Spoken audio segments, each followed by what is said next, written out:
Hello friends, it is October the 15th, and what I've been working at, this has been a very interesting time, I gotta tell you, is to get back into these regions here: proprioception, stereognosis, this area here, the DCML. So in this exercise here, what I want is what I term dimensional sensations, which falls into the category of proprioception and stereognosis.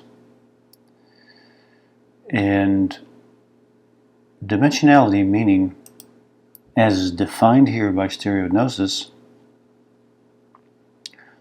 also known as haptic perception, the ability to perceive and recognize the form of an object in the absence of visual and auditory information. I mean, that's just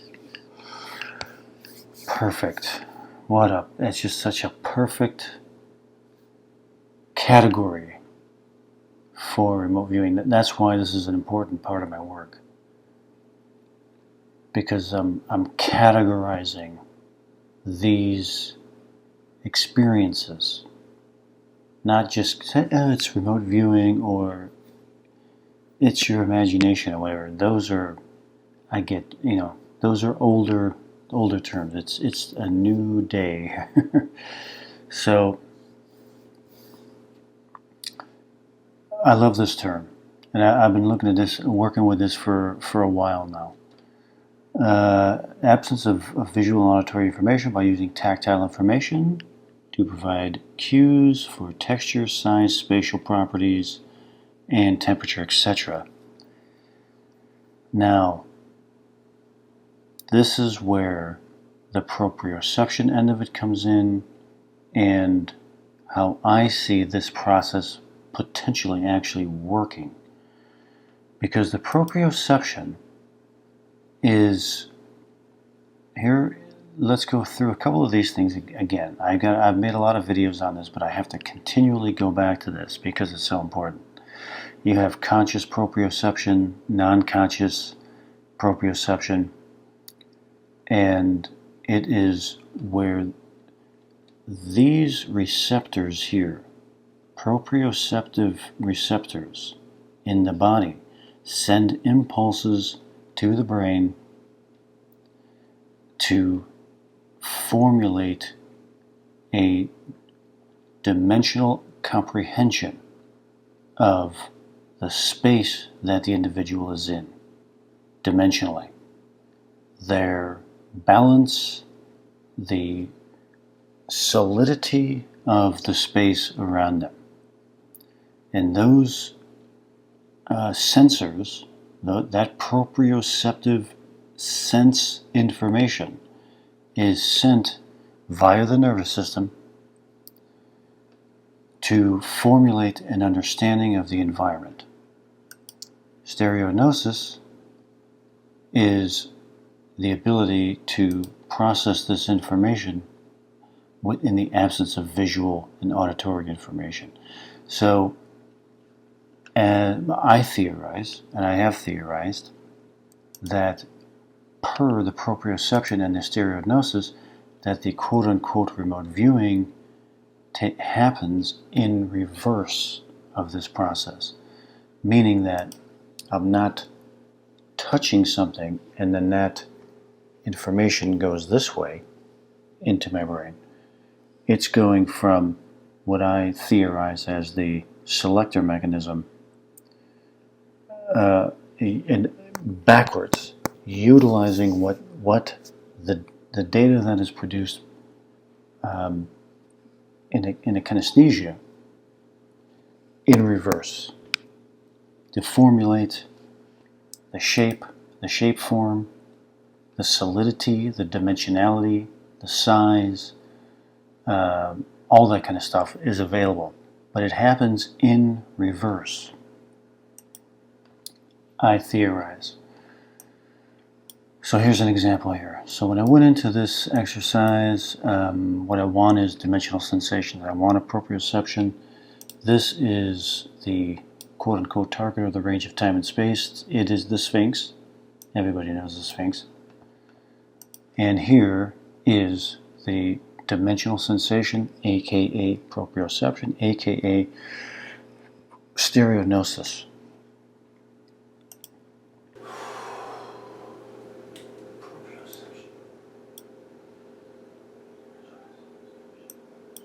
Okay. See, this is another great example here too, because I have my cat is outside the door, and she wants to get in the room with me. I don't want her in the room with me, but there is a distraction, and I'm okay with it, because the sound of her crying and scratching on the door is going to a different part of my brain. The part of my brain that I need is over here, not over here. So her distractions or her noises, they have no interference in what I'm doing, because I'm not in that part of the brain. I'm not utilizing that part of the brain. I'm over here. That's a key to understand that I've had to find over many, many years of work. One of the big concerns in remote viewing is distractions, where a viewer's getting going or whatever, and then there's external stimuli, noise, activity going on, and it takes the viewer away from the remote viewing session. That does not have to be the case. Once it is understood, it no longer is the factor. I found that out a long time ago, is that the distractions are going to stimulate a part of my brain probably over here. I'm over here. As long as I stay over here, I'm good. And I understood that. I've understood that for a long time. So I want to throw that out there, because it's very important for people who do not understand remote viewing or how this process works. But that is from years of trial and error and practice.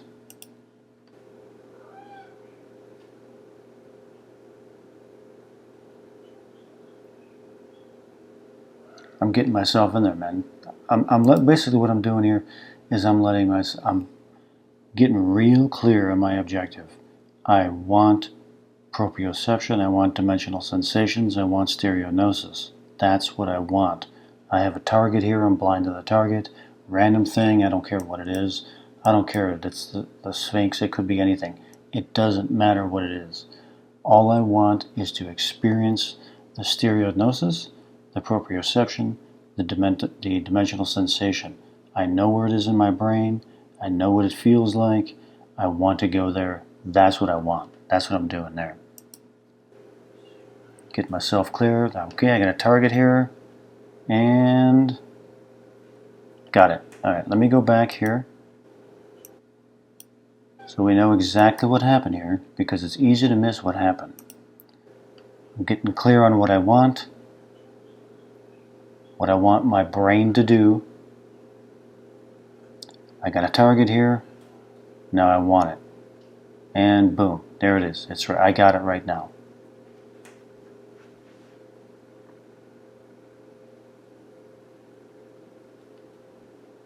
There's my shape form. Putting a couple things in there, but I'm not too worried about it. And it is rock.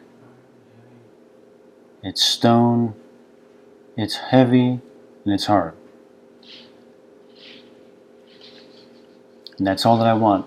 I don't want to go anywhere else. If it goes somewhere else, okay, but I'm not intending for it to go anywhere else. All I want is the stereognosis. I'm going to check over here with some ideogram stuff to see if anything else is available. Then I'm fine. Exercise is done. I got what I needed. I'm finished. Just want to make sure I'm done. Boom. That's it. So that's what I'm looking for it. And so the importance of stereognosis, which I'm the only one who's ever talked about it, I'm the only one who's ever found it or talked about it.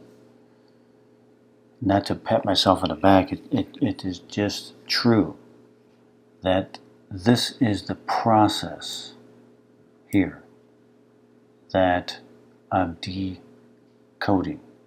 I'm decoding what's taking place, utilizing what is already known. Science has already found this. The neuroscientists have already found these things. They've given them names, they've given them labels. And I can utilize quote-unquote remote viewing against blind targets to find where in my brain the stimulation is taking place as when a real remote viewing is happening. So where in my brain am I starting to experience this? Here. Shape form recognition. Where in my brain? I can feel where it's happening. It's here in the midbrain, brainstem midbrain area, right down here. I can feel it. I can sense it. Okay, so that's my video for today. Stereognosis. Awesome word. Very cool word. Cool stuff. Many more to come.